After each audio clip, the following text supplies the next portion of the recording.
This channel does not promote any violent, harmful, or illegal activities. All content provided by this channel is meant for an educational purpose only. BJP রাজ্য সভাপতি সুকান্ত মজুমদারের মহেশতলা যাওয়াকে কেন্দ্র করে তারাতলায় কার্যত ধুমধুমার পরিস্থিতি তৈরি হলো।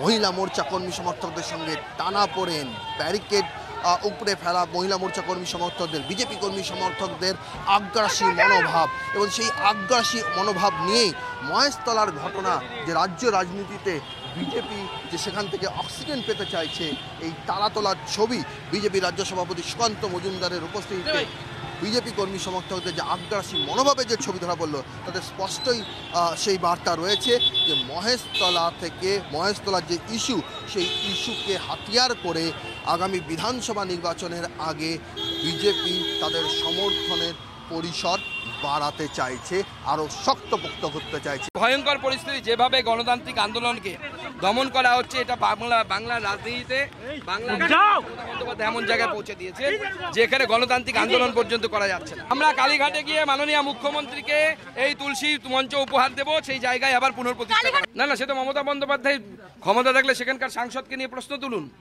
সাংসদ কোথায়? সেই যে বিদেশে গেছিলেন, বিদেশ থেকে ফিরে এসে তারপরে কোথায় শীত ঘুম দিচ্ছেন, কোথায় বসে আছেন উনি? কেন তাকে রাস্তায় দেখা যাচ্ছে না? এই যে হিন্দুদের উপর আক্রমণ হলো, অভিষেক বন্দ্যোপাধ্যায় নিজে হিন্দু নন, তার যখন তার ধর্মের পবিত্র গাছ তুলসী মাকে যখন উপরে ফেলা হয়, তার গায়ে লাগে না, নাকি অন্য কিছু ব্যাপার আছে? এই ঘটনা কি উদ্দেশ্য প্রণোদিত? একদম গোটা বাংলাদেশের মতো পরিস্থিতি করার চেষ্টা করা হচ্ছে, এবং যেভাবে একের পর এক হিন্দুদের উপর আক্রমণ হচ্ছে, যেখানেই হিন্দুরা সংখ্যায় একটু কম, দেয়াল লিখন স্পষ্ট।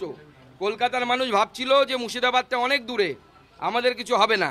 এখন মুর্শিদাবাদ থেকে কলকাতার দুয়ারে এসে কড়া নাড়ছে। আপনি অপেক্ষা করুন, আর কয়েক বছর যদি মমতা বন্দ্যোপাধ্যায়ের সরকার থাকে বাই চান্স, তাহলে পরে দেখতে পাবেন কলকাতার রাস্তায় গ্রেট ক্যালকাটা কিলিংসের স্মৃতি ফিরে আসবে। ওরা তো এটাই করাচ্ছে, সারা পশ্চিমবঙ্গে আইনের শাসন নেই, শাসকের আইন আছে, সেই জন্য ওরা বসে পথ অবরোধ করে রয়েছে, পুলিশ তাদের দুধে ভাতে রেখেছে। আমাদের মন্ত্রী, আমাদের রাজ্যের সভাপতি, তিনি যাচ্ছেন, আমরা যাচ্ছি, আমাদের আটকাচ্ছে কেন? কাদের সাদা রুমাল দেখিয়ে এই পুলিশ শান্তির বার্তা দেয় জেহাদিদের?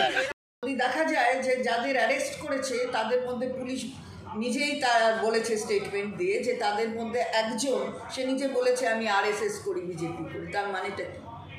তার মানেটা কি সেটাও আমাদের জিজ্ঞাসা।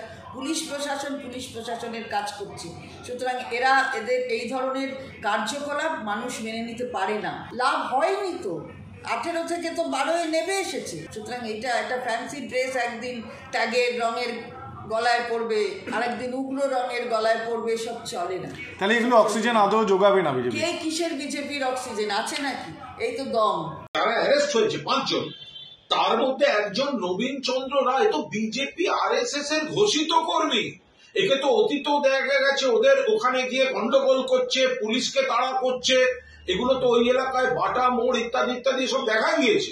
দেখা যাচ্ছে যে বিজেপির লোকেরা ওখানে বিস্ফোরক নিয়ে পুলিশ ওটা ইন্টারসেপ্ট করেছে। এই গন্ডগোলটা বিজেপি তৈরি করে একটা ইস্যু তৈরি করতে চাইছে, ওদের মুখোশ খুলে যাচ্ছে। ক্যামেরা দীপঙ্কর জানার সঙ্গে সৌরভ দত্ত, TV9 বাংলা, তারাতলা।